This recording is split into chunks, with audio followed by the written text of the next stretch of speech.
Viewers আসসালামু আলাইকুম। আজকে আমি তোমাদের সাথে শেয়ার করব আমি কিভাবে রুটি বানিয়ে ফ্রোজেন করে খাই। যেহেতু আমি একাই দুইটা বাচ্চাকে সামলাই, সো আমার কিছু কিছু কাজ আগায় রাখতে হয়, তাই আমি সবসময় রুটি বানিয়ে ফ্রোজেন করে রাখি। তো আমি প্রথমে পানিটা গরম করে তার মধ্যে 2 টেবিল চামচ লবণ ও 1 চামচ তেল দিয়ে দিলাম। তেলটা দিলে কি হয়, রুটিটা একটার সাথে একটা লেগে যায় না।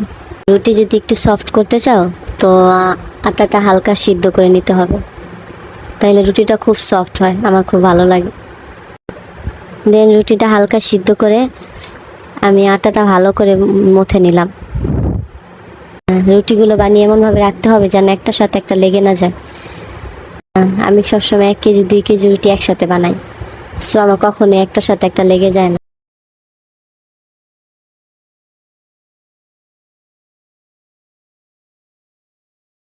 রুটিগুলো বানানো হয়ে গেলে আমি রুটিগুলো সেঁকে নেব, হালকা পরিমাণে সেঁকে নিয়ে দেন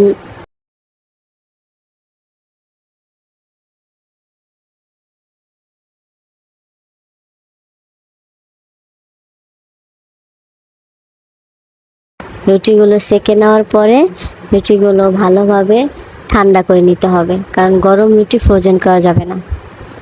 ভালোভাবে ঠান্ডা করে তারপর বক্সে সুন্দরভাবে রেখে ফ্রিজে রেখে দিলাম।